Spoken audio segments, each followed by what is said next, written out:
afternoon. Yun, Martes na tayo ngayon. Kahapon, na-busy.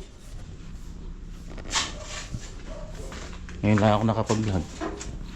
So, nagkaroon ng konting revision dito. Yung CR, pinalaki ng 60 cm dito. Bali, nag-overlap siya ng 60 cm dito. Para lumaki-laki. Yan na.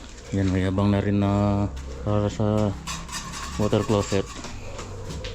Yan, nilabas namin ng 60 cm. Bali pumapatak siya ng ano yan, 120 by 250. Sa labas 250. Yan, nakapagbuhos na kami ng mga poste. Yun. Tapos nakapag-backfill na. Medyo luminis-linis na. Yan.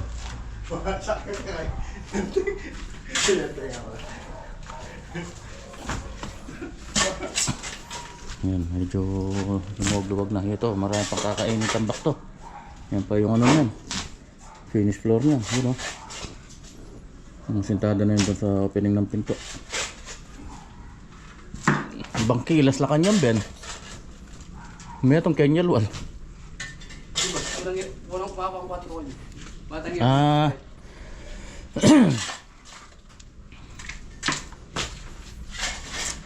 Wala yung isang helper natin, si Eugenio.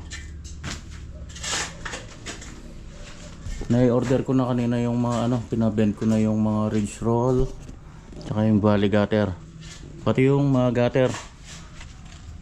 Pabalikan ko nga pala ngayon. Binilang ko kasi ulit baka magkamali. Puro mga smoke stainless yan. Tapos dito ano siya, side flashing siya dito niyan. So ito wala nang babaguhin dito, assist na to. Lalagyan na lang ng fascia board. Tapos mapalitan lang yung yero.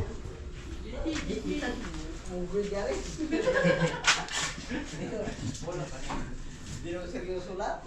Kaya rin ba susikat Kailangan mo siya si Ramos Cruz. Medyo makulimlim parang gustong umulan.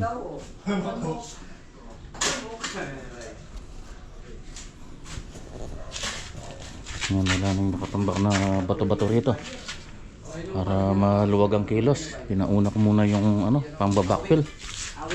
Kapon yung tinana namin. Ito yan, nasuntudahan na. Awit, 0.2.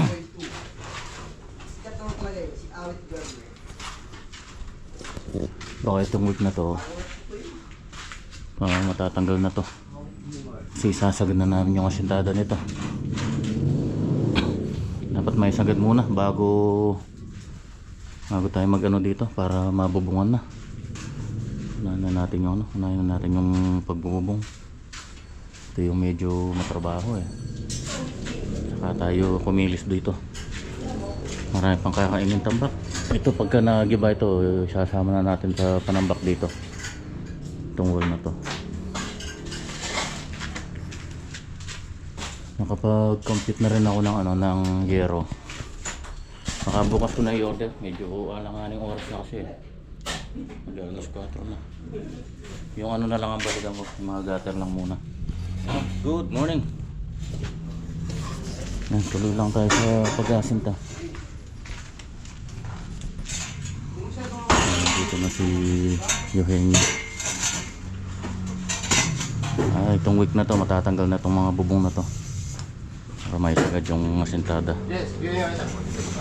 I-order ko na yung mga ano natin, materials. Yung mga gutter ayos na, ginagawa na. Yung ano tapos na mga ridge roll yan nakuha ko na kahapon, kulay red. Yung yero naman ang i-order ko ngayon, tsaka yung mga pang trusses natin, angle bar, tapos pang fascia, 2x6 zipper lens, tapos pang parlina. Yung mga pintura, i-order na natin lahat para delikado na namang magtaas yung mga materyales. Natanggal na namin yung bukong. Wala, storbo na eh. Inabot na dun sa mga ano natin, vertical. Yung dowel. Medyo abala na. Kaya tatanggalin din naman bukas. Natanggal ko na ngayon. Inabot na eh. Diniliver na pala yung mga gutter. Ang bilis. Bilis pagkakatira. Tapon ko lang in order to. Stainless smoke 304 0.5 din ito. Maganda. Dami. Bali 21 piraso yan.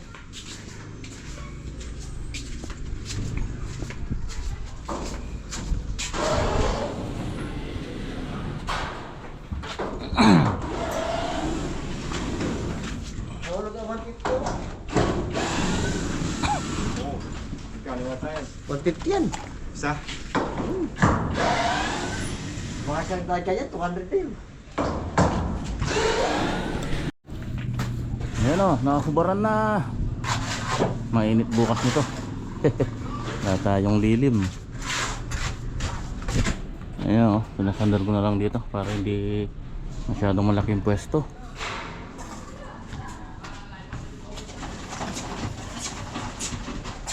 Mga pala yung hamba dun sa ano, sa kwarto. 80 by 210. Kanina ko lang pinagawa to. Sa may ano, daw. Mahal na, mabihira. 1.6. Dati magkano lang to? 800. 1,000, ganyan. Yung flash door, pambihira, toto. Yung walang design, yung plain. Magkano lang dati yan? 1.5 lang dati yung mga flash door eh. No, pagka ano, baka ako na lang gumawa ng ano ito, flash door. Binuhusan ko na rin yung ano, pinapabuhusan ko na rin yung poste dun sa loob. Yan, dyan sasaka yung ano natin yan, yung beam natin, yung roof beam dito. Ikot dun. Medyo challenging yung ano nito, yung pagbabalangkas nito. Hindi ito katulad ng mga flat lang na ano, na roofing. Yan, pagka mga may agwan, naka hip truss o hip roof na trabaho, maraming katingin sa ano yan, sa yero. Hindi lahat ng welder nakakapag balangkas ng ganyan. Yung mga simple yun, pero pag mga ganito kung bago-baguhan ka, mahirapan ka dyan. Mga diskarte yan.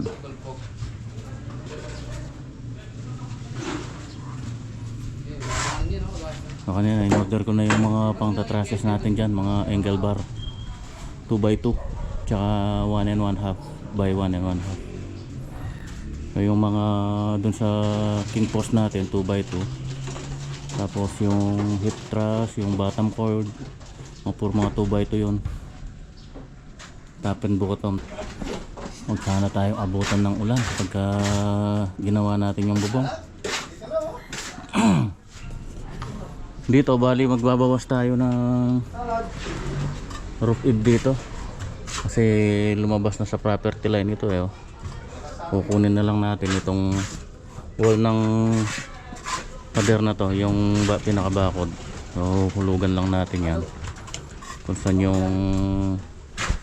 dumapo doon, pinaisusundin natin. Sinukat ko na kahapon yan, nasa 80 pa rin, 80 pa yung matitira. Pwede na rin yan, 80 85 siguro, kasama na yung gutter. Side flashing lang dito eh, kasi wala namang ano dyan, naka ano lang naman yan eh, hindi yan nakaagwa kamukha nun. So hanggang dito lang yung gutter natin. Ano lang yan, yung side flashing.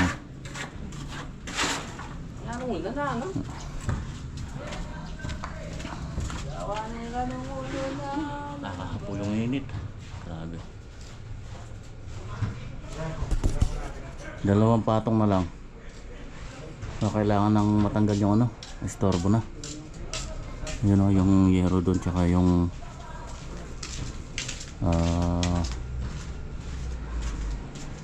yung rafter. Tatamaan na sa biga eh, yun doon. At ito, yung mga parlina.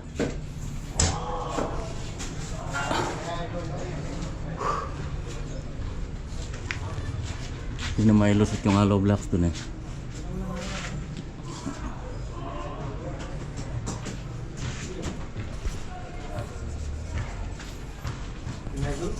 Header to, lalagyan namin ng lintel beam to. Yung mga maiksi hindi ko na pinalagyan. Tulad nito tsaka yung dun sa may AC, yan, yung sa AC tsaka itong sa may CR na to. Mga 60 lang naman yan eh. Yung sa ano 40 lang yun, 46. Ito kailangan kasi diretso yan hanggang dun sa may header ng pinto. Poforman namin bukas to, lalagyan ng lintel beam. Tapos may 2 patong pa pagkatapos nitong lintel beam. 3 bago yung ating roof beam.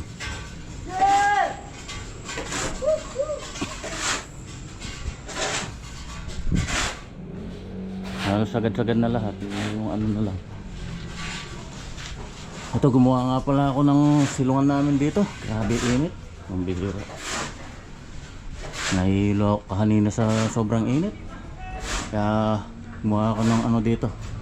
Gumawa ako ng yero dun sa kubo. Yan o, puro butas na pala. Nalulusaw na sa kalawang eh o.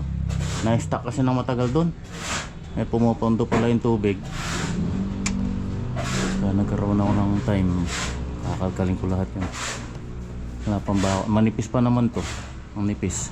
Yun o, butas na o. Babakot ko na lang yan.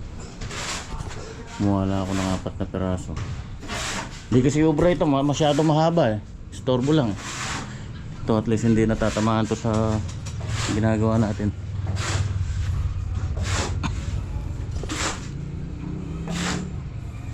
Bubukas kami ng ano, ng poste.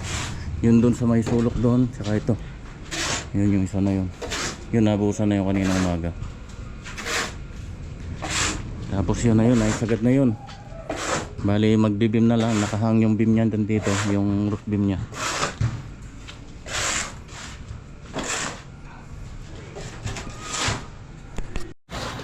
Buhos.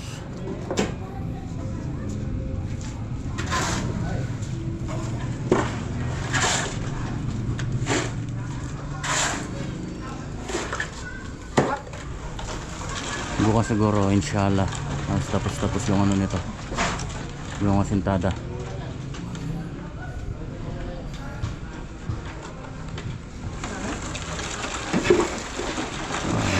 Next week siguro makakapag roof framing na tayo.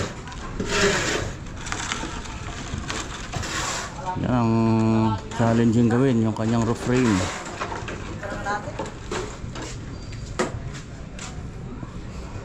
Hindi mo alam nito paano mo umpisahan yung ano, yung roof framing niya.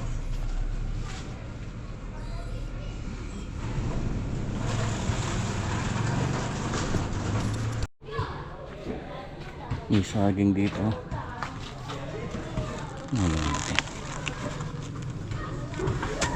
Napait yan yung puso niyan. Yung saging ano to, berde. Tawag sa amin yun, paltikos. Ito yata latondan to eh. Yan may bunga. Ito yung covered court, likuran lang.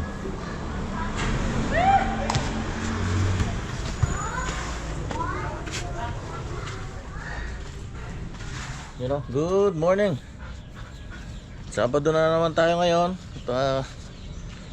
Payday. Ayan, nagkatay kami ng manok.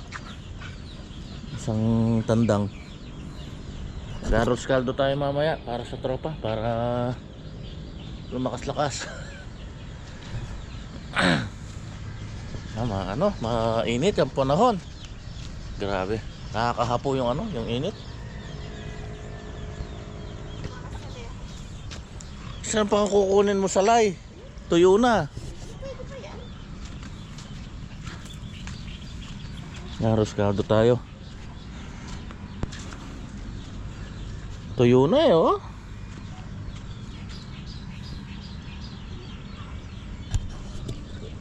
Pasensya na po, medyo madalang yung upload natin at hindi man ako kahapon hindi man ako nakapag-vlog dahil sobrang busy. Daming ginagawa.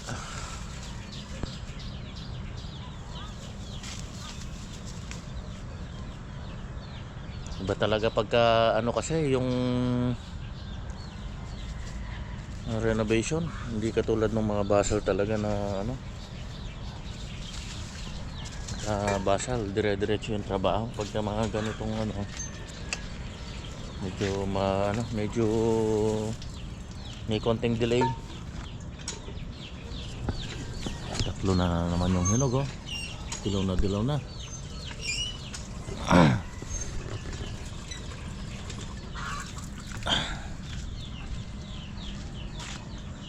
So mamaya may kukumpleto na naman yung asintada natin. So ipapaprepare ko na yung beam, yung roof beam, mga bakal.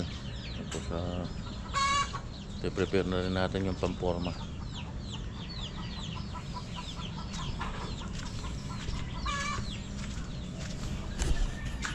Pabawi tayo ngayon. Ko lang, headshot. Ayan oh. May hinuli na kami kagabi. Malaki. Isang tandang din. Kaso sabi ni Mahal, kumakasta na raw kaya pinalitan ko.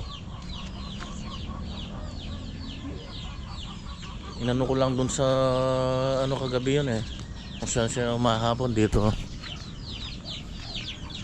Dun sa umahapon. Sa taas na sidecar. Pabayaan na ito sidecar ko. Ginawang hapunan ng mga manok. Yun, lumabas yung naglilimlim. Daming itlog dito. Lalaki ng itlog ng oh. Han! Kadagol na yabuan olom Yakbalo ka nini ayabon bala. Parang itlog ng bibi. Tingnan mo, dalawa yung pula nito. Ay! Ang laki, malaki pa sa itlog ng malaki pa sa itlog ng bibi. Siguro takang bapa, itaya. Parang nailabas sa puwet to. Laki oh. Sasampayapin kayo na pun. Laki. Hindi pwede yun Hindi, tingnan natin. Pagka napisa ito, dalawa yung sisig nito. Muna compare natin dito sa ordinary ayan oh. Ang laki ng diferensya tingnan nyo. Doble. Oh. Ito yung mga normal na yung sa kanan. Yan yung normal na itlog ng native. Malalaki talaga yung itlog nito. Ito sa kanya rin to yung dalawa na to. Ayan, tingnan nyo. Mas malaking dihamak dito sa mga iba. Ayan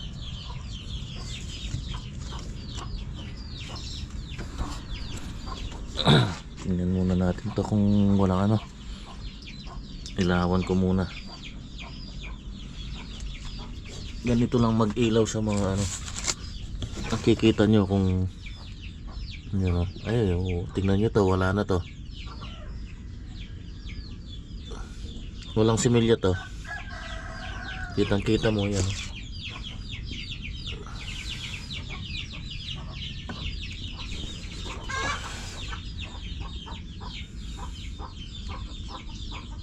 Ito, goods to.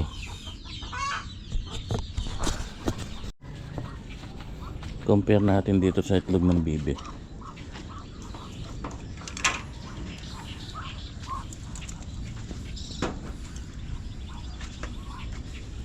May bago na naman itlog dito. Mas malaki pa rin to. Ayan o. Mas malaki.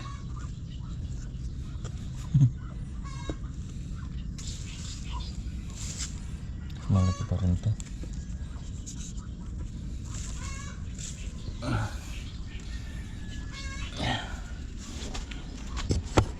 May nangingitlog din dun eh. Di ko alam kung ilan na. Konting-konti na lang. Itong ano na lang, yung tinitira, yung CR. Yan, paikot na sagad na yung asintada niyan. Mayroon pang kalahati dun sa taas eh. Abulon mo, kaya mo pinundo. Dito ka taas. Nakakapag-assemble na kami ng ano, mga bin. Tapos yung mabubusan yung mamaya. Isang poste. Ay, dyan, sigugin eh. Konting-konti na lang.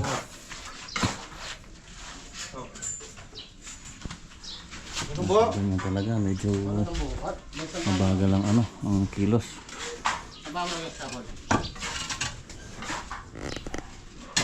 Buti nga may access tayo dito eh. Kung wala lang ano dito, isa pang trabaho itong ano, buhangin natin, napakalayo. Ayun pa oh, kung lang butas dito, iikot pa dun. Hindi naman kasi obra dun sa harap, ay abala sa ano, sa mga dumadaan. Tsaka kakalat dun sa kalsada eh.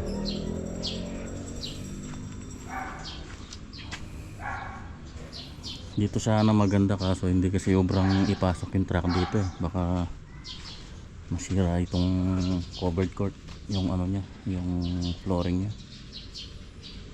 Baka mag-crack kung truck na malaki yung ipapasok dito. Pero yung mga magagaan lang kaya. Katulad nito nung pinadeliver ko ito, 300 pieces, pinapasok ko na lang dito. Malit lang naman yung truck eh, single tire lang eh.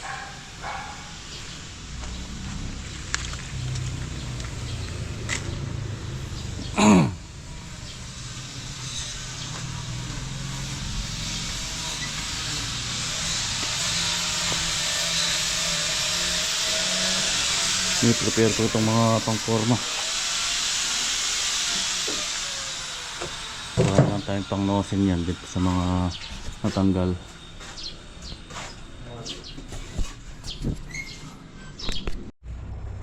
Yan, finally, naisagad na rin yung asintada. Biga na yan. Roof beam. Ito nakapag-assemble na ako ng ano, mga biga, ang bakal. Tapos yung pang roof frame natin, ito na yon, nilipat ko dito. Baka i-deliver yung yero kasi ngayon para may space pa dito. Ito ko na lang palagay dito sa garahe. Nilipat namin kanina ito. Kumuha na lang ako ng kabayo. Wow. Mag-rat daw siya ba? Okay, trusses, pang trusses na rin. Magkano gawang rafters na? Trusses, wow. Ito pang main truss, 2x2 tsaka 1 1/2 na angle bar. Yan yung main truss natin, main truss, hip truss. Dito. Tapos ito yung pang ano natin, parlina, 2x2. Tubular. Hindi ko na ginawang C-parlance kasi yung existing natin 2x2 na kahoy. Pagka nag 2x3 kasi tayo na ano, mas mataas yun. Kaya 2x2 na lang kinuha. So, mas mahal ng konti ito sa C-parlance eh. Para mas maayos na lang yung ano, dugtungan.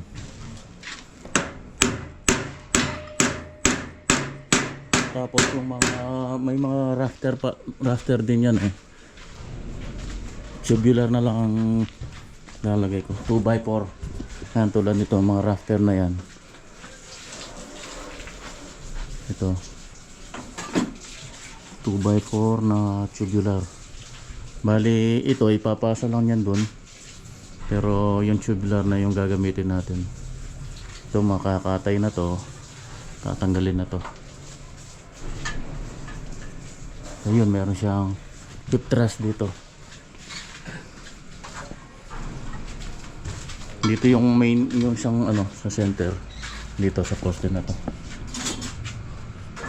Tapos hip, tapos rafters.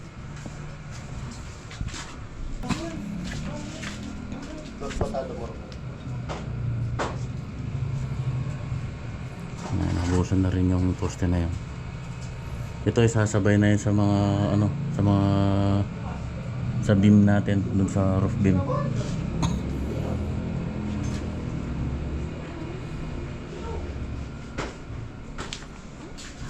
Tapos dito yung nakahang na beam, dito sasakay sa poste na to. Ayan. Oh, madugo-dugo pa. At least medyo nabawas-bawasan yung mahirap. Nakapagpatag-patag na.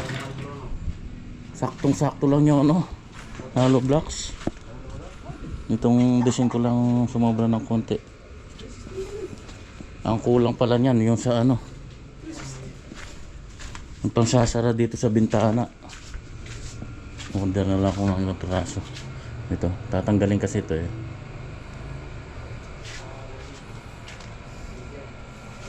Mas ang sintadahan yan.